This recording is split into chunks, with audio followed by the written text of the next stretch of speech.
Hey, good afternoon, all of my great peoples across North America and actually around the world. Good to have you all here. It's Carm Capriato, Remarkable Results Radio, and the Town Hall Academy as we jump into an EOS update today. We have a great panel. Can I please introduce them? Jennifer Hulbert, Service Plus Automotive in Calcium, New York. Probably about what, 3, 4, 5 hours from a good old Buffalo, maybe? 3.5. Yep. All right, 3.5. Good. Calcium, New York, facilitator, also for the Institute. AJ Nealey's here from Nealey's Auto Service. Five locations, or is there 6 that I don't know about? 5 locations. That's correct. 5. Okay, he won't tell us about the next one, but I don't blame him. I understand. And locations around Maryland. And Carl Hutchinson from Complete Automotive in Springfield, Missouri. 2 locations. Hey, Carl. Hey, good to have me. Good to have me. Good to have me. Hey, I'm just glad to be here. What the hell? Yeah, glad to be me. I'm glad to be seen. So that everybody understands the behind the scenes in Town Hall Academies. Carm sits here and, he does a little genuflection at about 10 to the hour to be sure everybody shows up. But there's always one person who decides to show up at 2 minutes before the top of the hour. Not but even. Carl pushed it even further. So 15 right seconds in. So we were kind of ready for Carl to we were going to start without you, buddy. That's all. It's all. That's we all were going to right. start without you. Hey, great high fives to our partners here on the Town Hall Academy. Are you sick of switching to email to send a status update? Well, really, what century are we in? So stop wasting time by working in multiple applications when Shopware lets you do it right inside the repair order. Talk to my great friends at getshopware.com. And when you turn to Delphi Technologies for your chassis needs, quality is always the forefront. Material and dimensional enhancements, as well as 700 hours worth of salt spray testing goes into each and every chassis part produced. Visit DelphiAftermarket.com and see over 8,000 chassis parts that Delphi has in stock for you. Hey, if you're watching on YouTube, please subscribe, give the video a thumbs up, and thanks. Hey, and don't forget, man, we produce the Aftermarket Radio Network 8 podcasts for you each and every week, including Town Hall, Aftermarket Weekly, Remarkable Results, Matt Fonslow, Hunt Demarest, Chris Cotton, and the Walkers in the marketing podcast. So look at EOS. Big, it's huge. We've done a ton of episodes, a lot of them with Barry Barrett, who happens to be an EOS implementer. And what I did, and I want to share all this with you, is I actually took EOS and I made him a part and parcel to our classroom. I created a classroom page on my website. And I've got a picture I'd like to show you. And if you go to the classroom page, you'll find all these modules that you can use for your team. There's like 30 modules there, and you'll see EOS Entrepreneurial Operating System. There are 2 groups. So if you were going to sit down with your team and say, hey, let's go over this, or you'd say, listen, there's a lot of people implementing EOS. Let's take a look at this. There's like 8 episodes there all around EOS, and we created a special EOS collection. And on my website, on the collections page, you can find all of these, and including when this one is done and released, this will be on that collection also. So everybody, I'm here to support EOS because when I read the book Traction, and I had knowing Barry so well, I basically said, my God, there is the magic pixie dust on how to run a great business.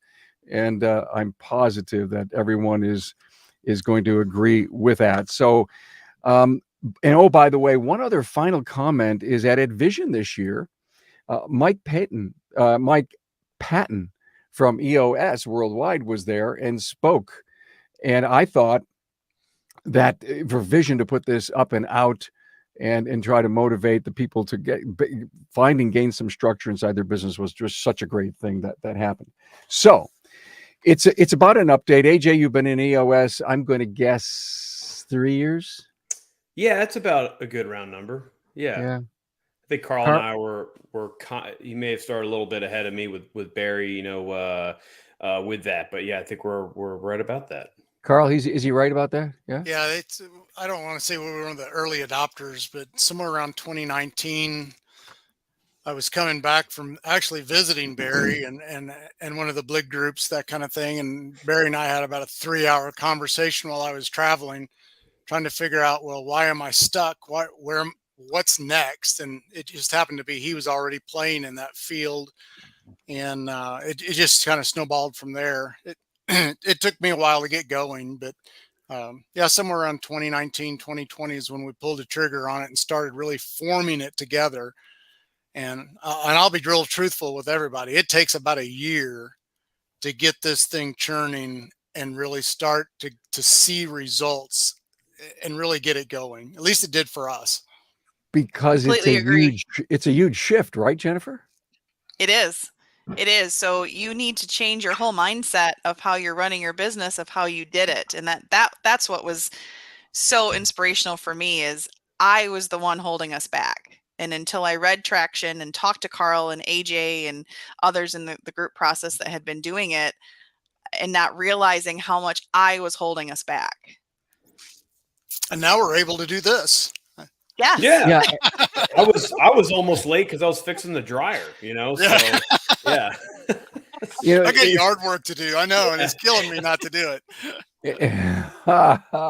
All right, Carl, we'll do this for you, but I gotta go out and work. It's like I gotta go. I got a tractor waiting. Yeah, very good, Jennifer. Before we went live, she says, "Boy, isn't it a beautiful day? It's 75 and gorgeously sunny, and it's going to get cold again next week. But after this show, I think I'm going to go pour a bourbon and sit on the deck." I like that. All right. That's a good idea. Yeah. So let's kind of hammer in a little bit. Anyone who's listening to us for the first time, I just want to list some of the key components of EOS: vision, people, data, issues, process, and of course, traction. And each of these have their own components. The people. I love the people side of it because, GWC, do they get it? Do they want it? Do they have the capacity to do it? And there's no doubt that in our gut, in the people that we've hired over the years, we felt this, but it was never defined. We've never asked ourselves, do they really get the job we've hired them to do? Do they really want it? And do they have everything? Am I providing them the tools to have the capacity to do the job?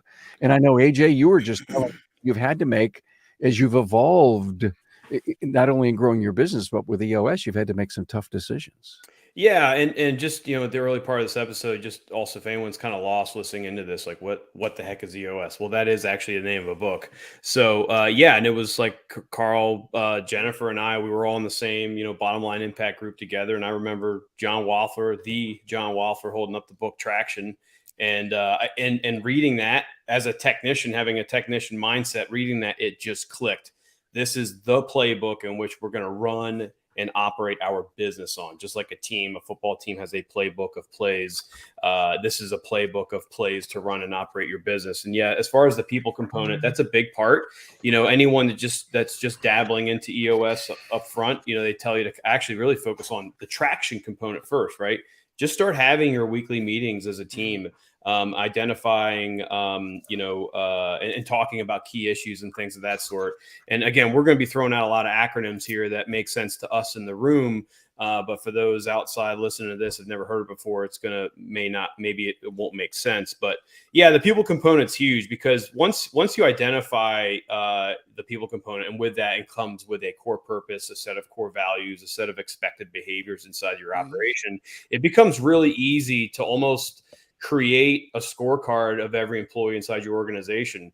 And, you do a plus / minus or a minus. And so when you're going, let's say you're picking, John Doe in your organization, you want to rank him, does he embody my grow or die core value? Does he or she embody, my humbly confident core value? As you're going through those core values, if it's all the time, it's a plus. If it's sometimes, it's a plus / minus. If it's never, it's a negative, right? And as you start to determine what your core purpose or what your core values are, you can then also you can rank your employees that way. And then also too, the GWC is part of that. Again, it's a tool in the toolbox. It's called the People Analyzer, and the GWC component is the get it, want it, capacity to do it. Get it is, if you're a technician, do you get the task at hand? Do you understand what we're asking you to do? Want it, do they have that hunger about themselves, like wanting the opportunity to come in day out and put in the work? And then the capacity is almost it's something that you can train on. If someone doesn't have the capacity to, say, do an alignment, you can train someone on doing that alignment, assuming that they are the right person in the right seat. And so when you go through your organization, once you've identified them, you can go through your entire organization to understand if you get to what we call RPRS, right person, right seat. And you can identify those that may not be a good fit, and then at that point, it's using the tools in the toolbox, holding them accountable, right? Having a below the line meeting if someone is going against one of your core values, using that people analyzer, having that sit down and putting them on notice, right? And so sometimes it can be overwhelming to understand like where to start, because there's so many things that you realize, holy crap, I got to do all this stuff, right? Step one, just start having weekly meetings, same time, same day, every week. Everyone needs to be present except for death and vacation. That's what they say, right? And so when you set the example that Jennifer alluded to, it's got to come from you, right? And so if you're going to bring in an implementer, you can't, you've got to, you yourself have to take ownership of this. The implementer is there to be the guide or the shaman or the guru, right? To kind of hold you and hold you accountable to the process and lead you along your journey in EOS. But they can't do it for you, right? It's still got to be you and the individuals inside your organization to execute on that. Gosh, I mean, we could just go, I know we can, those that, it's so funny. I think of it as like a cult, because when you meet someone else in a totally different industry that is EOS, like, you just get like really excited about talking about it. But it's so true. It's like, it's like a little cult. I went to the EOS conference is going on right now in Indianapolis. I went last year with my integrator, and it's great to just network with other visionaries, other integrators, other people in leadership teams, talking about their struggles, their journeys in all sorts of different industries. And you start to really, sharpen the tools in the toolbox. You really start to take advantage and using everything at your disposal to get to what we call EOS pure, and that's the ultimate goal. And as Carl alluded to as well, it'll take a year. I think a year is even on the short end, I mean, a year maybe to, like you said, kind of get things going and see that traction and not let up, because you can't dabble in this. You're either all in or not in at all, right? I'm waiting for AJ to take a breath so I can get a word in. Yeah, I got take a breath. I get excited about. I get excited. It's true, because so I was talking to my IT guy here the other day, and it's like, I saw the book Traction laying up on his desk, and it's like, hey, are you guys running EOS? And he says, you know about EOS? And his eyes lit up, and it's like, yeah, it's like we start all this. So my kitchen guy, I mean, we just bought a house. We're getting some kitchen stuff done, and he's asking me about, how do you run EOS? I mean, how do you do this? How do you do that? And it says, can I come to one of your meetings? And it's like, well, I think so. Let me find out from my leadership team, and we'll get you in. But yeah, I mean, it's across the board. It's in so many different places. But no, it's cool to talk to other people that have read the book and they're struggling, because honestly, I tried to read the book like 3 times and I could not get through it. I mean, my technical mind was going, oh, I got to do this. I got to do that. I got to start this. And it's like, I can't do all of that. And that's when we backed up and said, all right, let's just start from the very beginning. And that's, we brought Barry in from the very beginning.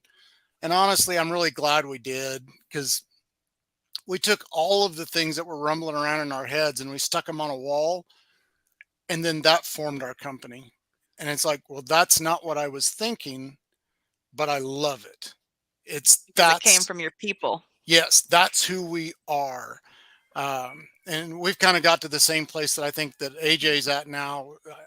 We're bringing our facilitator in once a year now, just for our yearlies, and we're doing our quarterlies on our own.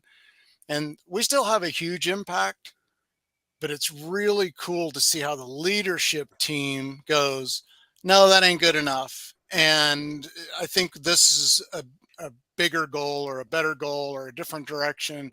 And you're going, wow, that didn't come from me. That came from them. And that's that's what we're after. That's what we're trying to do, is to create that next level of leaders to take our places. And yeah, without this, I couldn't do it. I heard Carl mention his struggle. Jennifer, what was the biggest struggle to get going? To get through the first 2 chapters of the book, because I was like Carl, I think I read them 4 times and my mind just exploded with all of this information and ideas, and I couldn't get to the next step. So he did a book club through our group process and forced us to go chapter by chapter and really kind of pick it apart, to get us to that next step, to see the whole picture instead of just, oh, I have to have my core values and my visionary all set before I can even start to meet with my team. Well, no, that's exactly backwards. And I did the same process that AJ and Carl did. I just started to meet, and then we formulated that as a team. I was excited. Yes, letting go of the vine. That for me was huge. I'm glad you asked me on Carl, because AJ and Carl have this implemented much more than I do. I have a much smaller staff and business. So one of the things that I wanted to make sure that your audience knew is you can do this on a modified version. You still need to follow all the steps, but you don't have to spend the money for an implementer. You can do this yourself, because that's what I did. I am a year and a half in. Everyone has a number. We have everyone in the right seat right now.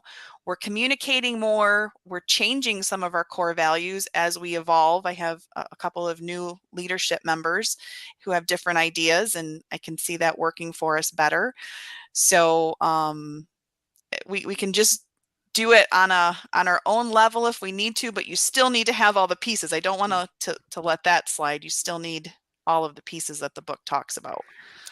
We just, by the way, sorry, we just had a great comment. Let's catch it early here in the show. The books you're referencing, yes, Gino Wickman, all of Gino's books that reference EOS, I think they all do. EOS, How to Be a Great Boss, Traction, Rocket Fuel, and Get a Grip. I want to jump in there, Carm. Yeah, they're on my books page on the they're on the books page. You probably, all the rest of them are there too. All the Pat Lencioni books. Pat Lencioni books are there. Yeah, they go right hand in hand. I mean, you really can't function as a good leader without reading the Pat Lencioni books and the 5 Dysfunctions of a Team. Man, the other ones just elude me now. It's just like How to Be a Great Team Member or something like that. The Ideal Team Player. Yeah, the Ideal Team Player. The 4 Obsessions of a Highly You're looking at your shelf. I got a cheat sheet. I can't see them over here. Yeah. Yep. The Advantage. Yeah. Yep. But yeah, I've yet to read Rocket Fuel, but that's one of the key books, and I've yet to read it. And it's just part of it. I mean, it's just, we still got a lot to learn. And it's a process. I mean, as you get deeper and deeper in the more meetings and the higher level of people, I've had a change in my leadership team, and my new candidate or my new sales lead is that higher position, because that's what we grew into. So as you replace or get new members of your management team and your leadership team, then you go to a different level. We increased our sales by almost 40% in that year once we started. So the letting go of the vine, karma, I go back to that comment again. I was holding us back. I mean, I thought I was saving the company money. I could do it all myself. But once I saw what AJ and Carl started to do, kind of the light bulb went off on my thick head here. And then I realized I need to surround myself with people who are smarter than me in those positions. And that's when my business really took a huge change and has allowed me to not be in the office. As you can see, I'm at home today on a 40-hour, 50-hour a week basis anymore. I want to jump in what Jennifer said there. You can do this on a single location. It does not, you don't have to have multiple locations, and you can run it almost pure. I'm going to venture to guess that none of us are running it 100% pure, and that's okay. I don't want to, because I want it to be Complete Automotive's operating system. It needs to be Nealey's operating system. It needs to be Service Plus operating system, or whoever's name you want to put in front of it. It is a guide. It is a master plan, and then you put your name on it. You tweak it. You can adjust the verbiage. You can adjust the names. You can call your L10 meeting whatever the heck you want to call it. It's yours. That's the thing. There's no EOS police going to show up at your door and fine you for doing it wrong. And I think that's where we get hung up in this, because we got hung up in a lot of the terminology. If you've been around me very long at all, you know I dislike the word manager.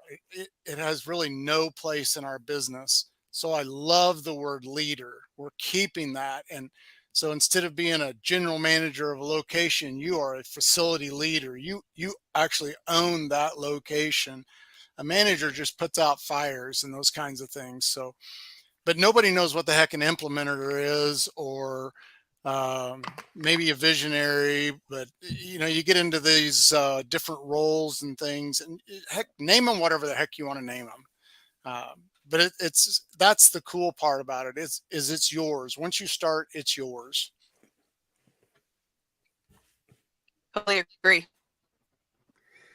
So yeah, I was going to touch too on the dysfunction of a team, right? Because Patrick, that's a big thing for us, right? And you know, they also too, like when you're using an implementer, and also, you know, with EOS, they have their own library, right, for running on EOS, but they are also using other resources that complements that. So Yes. Patrick Lencioni too with the books, right? 5 dysfunctions of a team. It's huge, because that to me was a clear way of identifying the dysfunctions in my teams, right? And how these different dysfunctions, it's almost like a pyramid, and it's almost like the food groups, right? You got 5 different layers here, and we're trying to get to the meat, trying to get to the sugar on the top, yeah.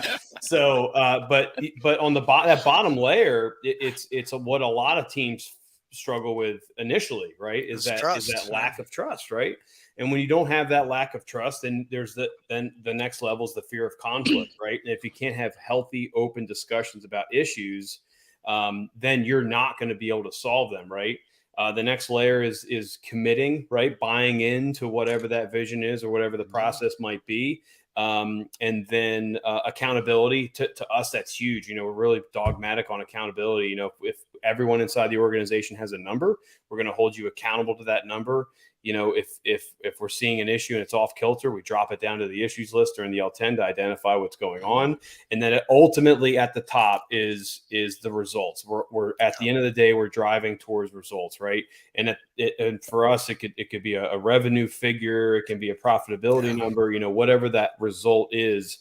But all those dysfunctions compound on one another, and that's a huge suite and library of books that complements, and it's really helping on the people side, the team side of things.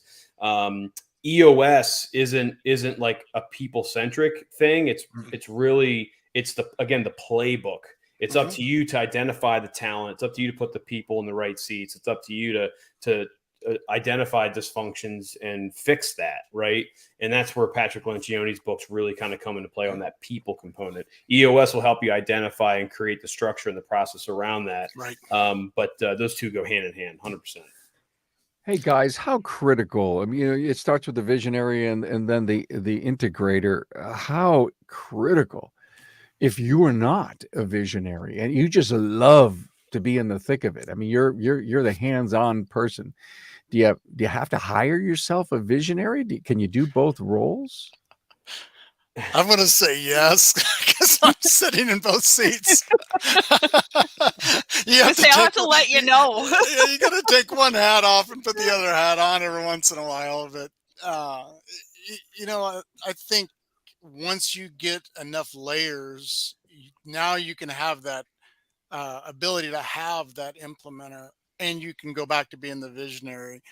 You mean integrator? Integrator, yeah. I'm sorry. So I was going to say, a lot of times we get those. Yeah, we get them mixed up. Implementer helps implement EOS. Integrator is kind of the executor of your vision. He's the guy that gets things done. It's kind of like the hammer that drives the nail.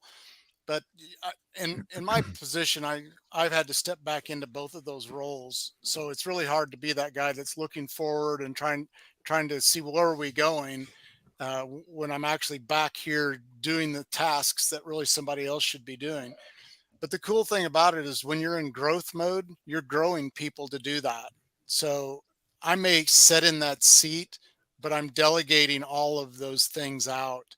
And it's every L10 meeting, every quarterly meeting, whatever it is, it's like, okay, yeah, I own that, but you're doing it. And it's like, I own that one, but you're doing it. And just report back to me on how it gets done. And with the idea that you want to grow that next person and they're going to take that over. And that's the only way we're going to get that done. Because to go out and actually hire somebody to do that, honestly, I think it would be really hard unless they grew up in the industry and they grew up into that position already. And those are going to be so those are some kind of rare people. They're out there, but I think I would much rather have the person from inside the company fill that seat. Yeah, I mean, when it comes to visionary, there really isn't a replacement than you as the owner. Like it Mhm. has to come from you, right? And as Carl alluded to, but you can hold both duties as far as visionary and integrator, right? Yes. Until you do have the ability to kind of either hire within or hand off that seat to somebody else. But if that book Rocket Fuel, that book was written to talk about the visionary integrator relationship. And that's the reason why the book is called Rocket Fuel, right? Because the space shuttle had two different fuels, right? And independent from one another, they don't do much. But once they mix, they create a rocket that can get you out of orbit, right?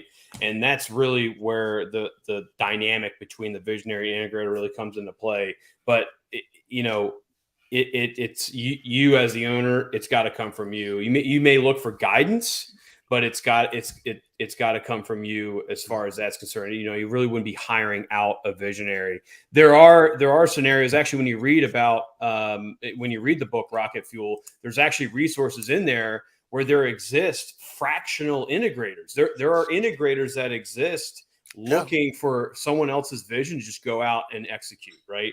There's a resource in the website out there where there are people that yearn to be an integrator for someone else's vision, where they see it, they operate, they have that small business mindset, and they go out and get it done. And that's really ultimately at the end of the day, the visionary casts the vision, the integrator executes on that vision. And in its simplest way of looking at it, that's the gist of those two roles. Hey guys, let's talk about issues. Your team knows it's a critical component to EOS. We come across roadblocks or obstacles, challenges in the company, and new ideas. Do you encourage this free flow of information all the time, or just at meetings? All the time. And honestly, the best phrase that I've heard about issues yet is, if you have no issues, that's an issue, because I guarantee you've got issues. So we actually had to kind of change the terminology up and get away from the issues for a while. And it's like, well, what frustrates you? Now all of a sudden it's like, well, all these things, well, this frustrates me, that frustrates me. And they were hung up on the idea of an issue. They thought an issue had to be this big, ginormous rock thing that we were going to try to fix. No, it's things like people are parking in the handicap parking spot, or they're parking the tow-in cars up front instead of in back, or just all these little things, and those are frustrations. So once we got it through to them that an issue is really just a frustration, you bring me that frustration, we'll talk about it, and then we can grade it and figure out, well, is it really important? Is it not? And sometimes some of these frustrations are much bigger, but nobody talks about them until they tip it in. And then you go, well, all right, I don't think that's the issue. I think the issue is an underlying thing that you're not talking about. And then once we delve into that, then you can bring it up and you really get to the heart of the issue, because we thought we had a process issue. And when we really got to talking about it, no, it wasn't a process issue. It was a people issue. And then you got the other tool in the toolbox, and then you just go right on to it. Yeah, I was just going to speak on issues as well. As we want that free flowing information all the time, right?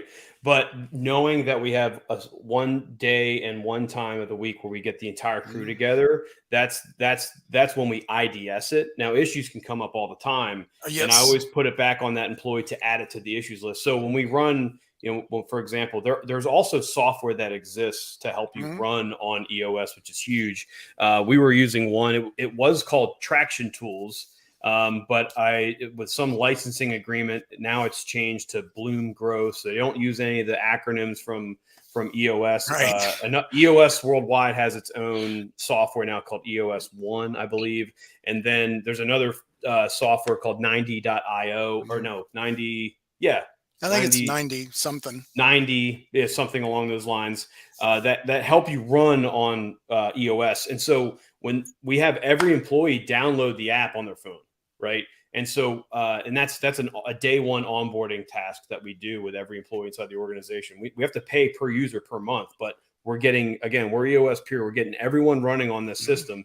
But when they have an issue and they come to say myself or someone else about it, the response is add it to the issues list, make sure we can discuss it next Tuesday, right? And that's our opportunity as a team to discuss it and talk about it. And not all issues have to be bad either. They could be ideas, things of that sort that come up, which is great. I will say this though, if we've got a big enough issue that goes against a core value, right? That's with an individual, that's a below the line meeting that happens within 24 hours, full stop. Right. I want to jump in here, AJ.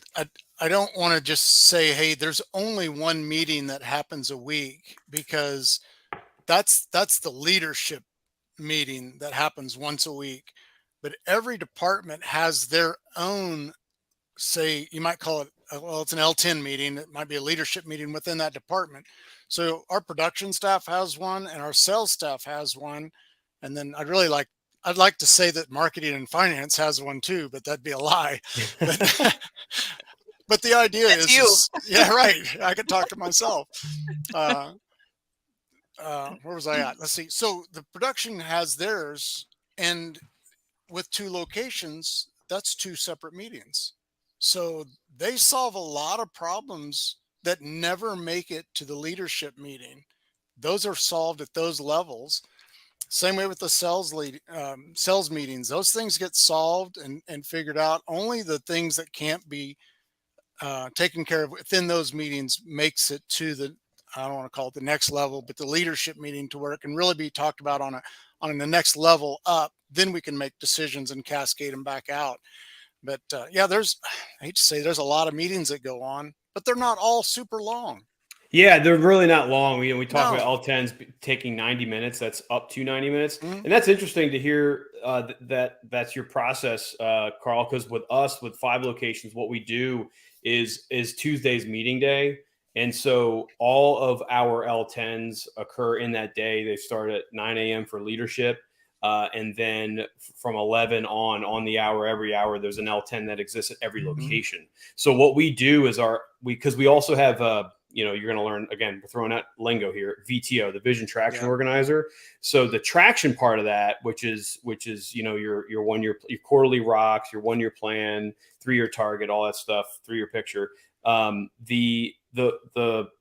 That we create specific to that location. So all the employees at that location know this is what's in my control. These are the issues. These are the goals to accomplish here in the next 90 days, next year, and where we're trying to get to in 3 years. And so as a result, we create an L10 that has everyone at that location to discuss, because I will say a lot of issues that exist are based on the sales and operations functions. And if we're creating, we have found that we can create silos if those meetings happen independently for one another. We used to want to have them so it was just sales on one side and just operations on the other. When you look at the accountability chart, it is broken up that way, and there is a chain of command, so to say. And we also, again, the accountability chart's not called an organizational chart because we don't want to create those silos, right? But the thing is with that is we do need all employees at one location discussing those issues, because it has everything, like you said, to do with parking, has to do too with check-in inspections, and the service advisors not checking in vehicles fast enough for the technicians to get the tickets, right? And that's an issue where when we have at a location level, that sales and ops, everyone needs to be on the same page at that location, because it all affects what their traction, what their departmental traction looks like as far as their goals are concerned. So that's the kind of the way that we run it with our weekly L10s at a location. I mean, it's something we've had to fine tune over time to see what works, right? And I'll say this too, back to the silo piece. Before we went on air, my leadership team looked a lot bigger. It's myself, an integrator, a head of finance, and that same individual also is my HR individual, and then head of operations and head of sales. And my head of operations, head of sales, got me to 5 locations, but unfortunately they weren't going to have the capacity to get. They got it and they wanted it. They didn't have the capacity to get me to say 10 locations, where we want to continue to grow and strive. And every organization is going to have these growing pains, by the way. I don't care if you're making $1 million a year or $100 million a year. Anyone that's in a growth trajectory are going to run into these growing pains. And it's just something that we understood. And, and I had to make a tough call to do that. But as a result, what was occurring with the head of sales and head of operations it was creating a silo, because those technicians, if they had issues, would talk to one individual in the organization about them. And what we lost was an opportunity for all the technicians to learn about a problem that person had. And so whether it was going over a process, whether it was a troublesome vehicle, and what I'm harping on inside the organization is complete transparency amongst the entire organization about anything that's going on. Service advisors alike, if a salesperson had an issue, they would go to the head of sales. And that we lost an opportunity for other service advisors to chime in on an issue with maybe a better idea or a better practice, or for them to learn about, that's how it should be done, right?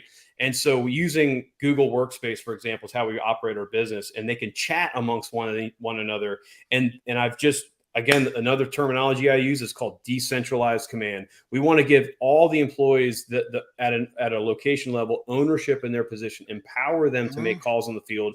Don't waste your time, in SEAL units are not wasting their time calling up the chain of command to make a call in the field, right? Should we storm that building? Should we take that hill? You make the call. We'll debrief after the fact. If it was a bad call, we'll learn from it. And then we can cascade that out to all the locations so we can learn. So that's just something that we've really harped on and focused on, is just, we have an issue in sales, send it to the sales chat. We can all talk about that. If it's something that everyone inside the organization should know, that goes on there as well.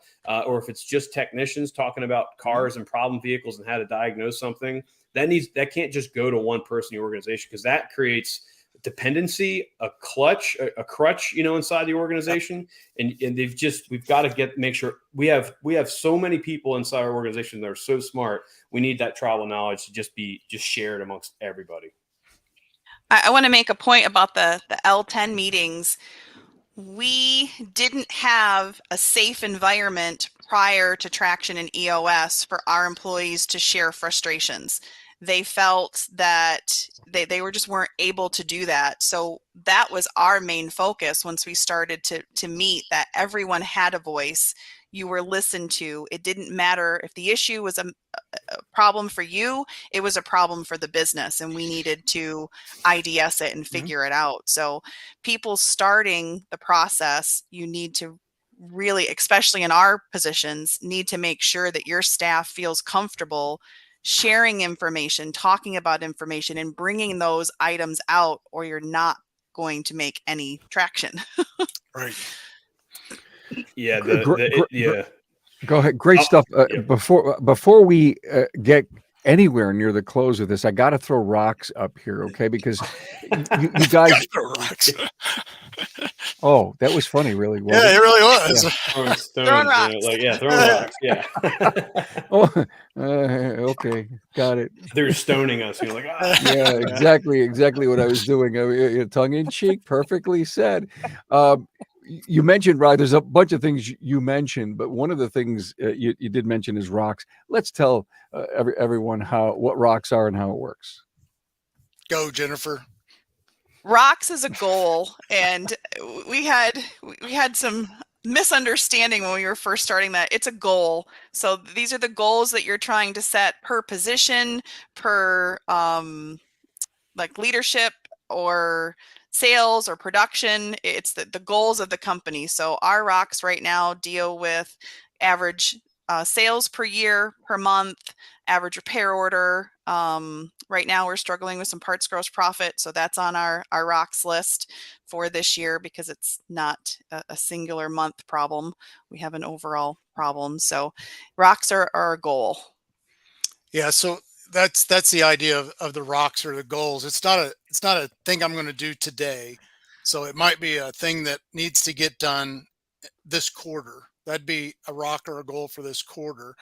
And then we also have rocks or goals for the year. What needs to happen in this whole year to support maybe our 3-year plan or our 10-year plan that really doesn't have to happen this year, but it's a goal we want to try to get done. And that might be, well, one of ours is trying to create our own in-house training program.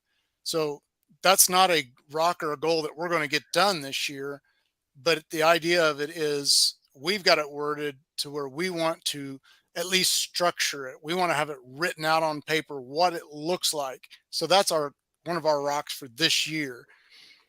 And we might break that down to, well, one of my rocks this quarter is to maybe script up the service advisor portion of it, or the technician portion of it, or how do we go out and find local trainers to add into it. So that'd be like a rock or a goal for this quarter. So that's the difference between, you might call them 90-day rocks or yearly rocks or whatever you want to call them. EOS calls them rocks, which I like that because it's different from goals. I think everybody's tired of goals. So when you call them a rock, now you got to do something with this thing. And then the other part of it, yeah. Then the other part of it is the to-dos. I mean, every issue that we've ever had, anything that happens, it's like, if we're going to solve it, that means somebody's walking away from here with a to-do. They're going to do something about that issue, whether it's talk to a customer, talk to a vendor, write a process, write a procedure, who knows? I mean, plan an event, whatever it is, but whatever we just talked about, somebody's going to walk away with a to-do, and that's to be done before the next week's meeting. And if not, then now you got to sit there and tell everybody why it didn't get done. Yeah. And go ahead. Go ahead. Oh, I was going to say, so where the term, I don't know if anyone knows why they're called rocks. So the term rocks kind of comes from imagine visualizing a big jar, right? And you're putting rocks into that jar, and then you put smaller pebbles in there, and then you can kind of fill in all the other voids with sand that goes in there. And before you know it, you got this full jar with all the stuff, right? The big rocks are the big items. Big items need to get done.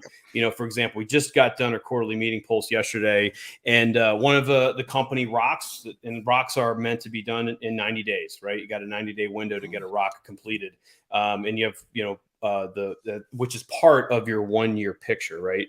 Or 1-year plan. So in that, with those big rocks, for example, for me, I want to get one of my locations to be a Maryland State Inspection facility, right? It's not a to-do. I'm not going to be able to get that done in 7 days, right? To-dos are 7-day windows, absolutely no longer than 14 days. Then we have an issue.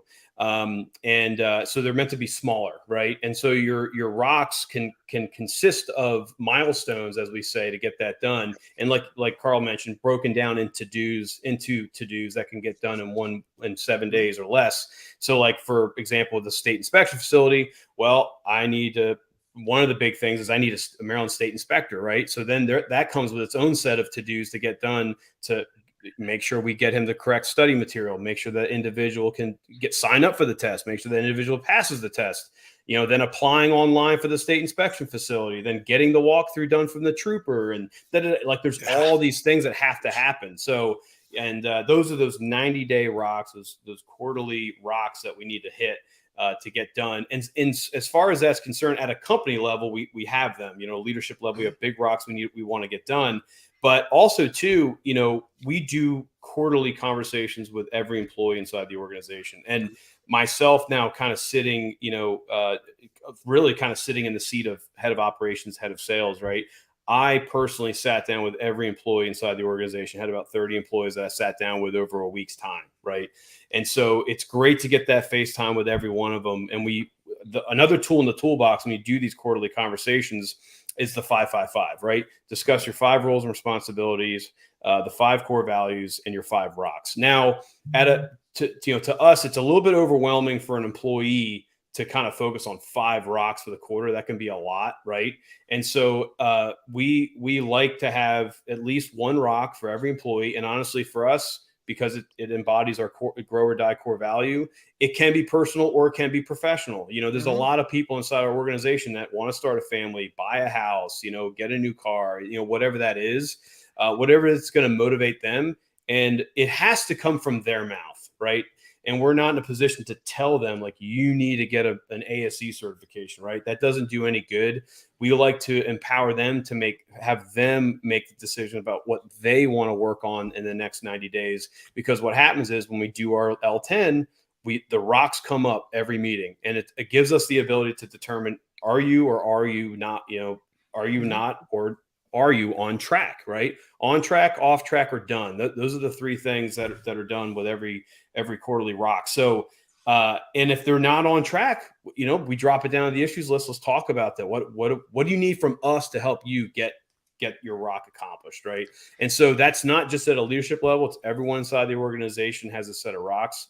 And then when you go at the end of the year, we had our first annual Nealey Day, right? Big party. We had the casino night, we had the DJ, karaoke. I'm sorry, Tracy's in the background, she can't hear, but we had that going on. So, and it was a great event, and I was able to run a report in Traction Tools and look at all the to-dos that were accomplished, all the rocks that were accomplished throughout the entire year, and throw that out there on the projector for everyone to see just how far we've come in just 1 year, right? Yeah. And so to document all these as the year goes on, it's really thrilling to look back and see. We had X amount of babies born. We had X amount of homes that were bought. We had and it's like, wow, at the end of the day, that's really the most thrilling part about our role, is to be able to get up and, like, it's not the 9 employees or the 30 employees you have that you look, it's the families, man. And when I see someone that's like expecting a newborn or just bought a house, or it's like, we got the ability to create that for them. And that's huge. Well, there's no doubt we could go on for 3 hours, but we're not going to. It's a cult. Yeah. If it takes you 4 or 5 times to read the first 2 or 3 chapters of Traction, that you can go back and listen to these episodes that we've created on EOS. I have a feeling, and I didn't see his name pop up, but Barry Barrett may have been hovering over on LinkedIn, giving us a watch, because I saw some great comments that only an implementer. Oh, that's funny. Somewhere out there, the EOS land is going, this guy's drinking the Kool-Aid. They're doing it. Look at that. Kathy Lee here said, do you have rocks boards for your teams for their individual goals? Yeah, that's discussed on the software that we use. So when we run our L10s, it's a level 10 meeting, right? We want every meeting to be rated a 10, right? That's why it's called a level 10. But anyway, a handful of minutes of that meeting is dedicated to going over the rocks for the quarter. And that's our opportunity for everyone to see what those rocks are and see if we're on track or off track. Very good. I will throw out one thing, Carm, about reading the book. Everybody that's read the book, that's struggled with it, usually I lead into, hey, go read the other book first. What the heck is EOS? Yes. It's a much easier book to read. It puts it in more of layman's terms, and it doesn't put all of the I don't know, what am I missing here? All of the things in that makes your head go, oh, I got to do this. I got to do that. The details in the structure. Yeah. It leaves all that stuff out, and it just says this is how it works. And this is the terminology, and these are the positions. And I want to say it's more in layman's terms. For me, it's more like talk to me like I'm a 4-year-old first. Mm-hmm. let me grasp it on that level. Then I can go to the other book and go, oh yeah, this is much more technical, and really it's like the playbook. And honestly, I don't know how anybody could run what we're doing off of just the book. We've got leadership manuals that have all the tools in the toolbox. They have all the quarterly stuff in it. They've got all the oh my gosh, it's I don't know, it's a binder, and It's the playbook. it's honestly the 3-ring binder yeah. playbook. It's the And playbook. Yeah. so, when you're at your quarterly or your annual meetings, you've got this book laid out in front of you, and you go, okay, what's the 555 thing? And it's like, all right, let's go over to the toolbox page. You flip over there and you go, this is how it works. And it explains it to you. What does GWC, or what does visionary mean? Or, my gosh, I looked at it the other day and it's like, wow, there's like 50 tools in the toolbox. I didn't realize there was this many in here. I'm going to have to sit down and go through some of these things, because there's stuff about mergers and acquisitions in there. And it's just like, I did not realize that all this stuff is in there. But that's one of the cool things about it, is whatever the issue is, there's a tool there for it. You just got to know how to use it. Got it. And Look, I'm going to give back to the, Jennifer. I just want to say one. No. I'm going to give you a chance to have a final word. Okay. And do that, because I kind of want to try to wrap this up. And the objective here was that we hope you kind of get some motivation from people that are already there at all different levels, that you can realize that EOS really can work and can happen. It's an important trend, I believe, that's going on not only in the aftermarket, but worldwide for businesses. It's a great discipline. If you lack it, you need this structure, and it will change your business. So thank you for this great update. I'm going to go Jennifer, Carl, and AJ. Anything that you didn't have a chance to say or comment on, Jennifer? Yeah. So as far as back to the book, I think What the Heck is EOS is a great book for all of your staff to read when you're trying to introduce the whole system, because it kind of brings it down to an elementary level. Again, get through the book, just read it, and then go back to implementing. We're all been there with the cough. I get it. That's why I've got a glass of water and a cup of coffee sitting here. It's the pollen. I get it. Wait a minute, Jennifer, we'll come right back to you. Carl, go ahead. I love what you said about it's a trend that's happening. I don't think this is a trend that's going to go away. I actually watched one of your podcasts here the other day, or I don't remember which one it was, but it was talking about trends, and I don't know. I don't remember what the other side of it was, but I don't think this is a trend that's going to go away. Honestly, all companies run on an operating system. All companies, whether they know it or not, whether it works or not. And that's the idea of EOS, is it just packages it. I mean, that's what it does. Like AJ said, it just packages it. Here's the playbook. It's not necessarily you figure out how to operate it, because there are people, I mean, us and other people that can help, but it's a playbook that works. And it doesn't matter whether you're an HVAC company, automotive repair, kitchens, dentists, doctors, lumberjack, it doesn't matter what it is. It's an operating system for everybody. Sorry about that. So, but I was going to finish. Just start the process, start the meetings, and refine it from there. You will learn from your team. You'll learn from the process. You'll learn for talking to other people, watching your podcasts. It works, but you just need to start the process and then kind of refine it from there. So sorry about the interruption. No problem. I want to do one thing. I'm going to attempt to just share my screen right here. And there are the books that I have up on my website. So many of the books that we have been chatting about.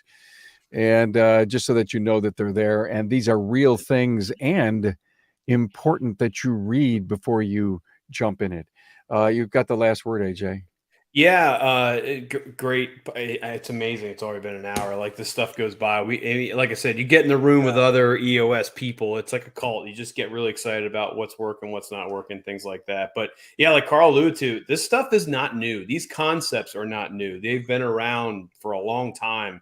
But like you said, it's been put together in a package with cool acronyms and thrown out there to utilize and implement. And yeah, I agree with Jennifer too. Like, just you have to take action. It starts with you. You can't hand off. You got to want it, right? At the end of the day, it's got to be you that wants it. Yes, you can self-implement. I started, on my own self-implementing, but to take us to the next level, bringing in Barry, for example, as an implementer was absolutely instrumental to take advantage of all the tools that didn't even know existed, honestly, that took us to the next step. And just taking action, getting in there, getting it done. But it's got to be you that wants it. It's got to be you that does ultimately implement it. And it's got to be your vision too at the end of the day. Well, thank you so much, everyone. This was great. Appreciated an EOS update. It was kind of long overdue. I think we needed to get this get this update done. Jennifer Hulbert, Service Plus, Calcium New York, AJ Nealey, Nealey's Auto Service, all kinds of 5 points all around Maryland. And Carl Hutchinson, Springfield, Missouri, 2 locations. Thank you all so much for your support and bringing a great dialogue to the industry. You're welcome. Thank you, Carm. Great to be here.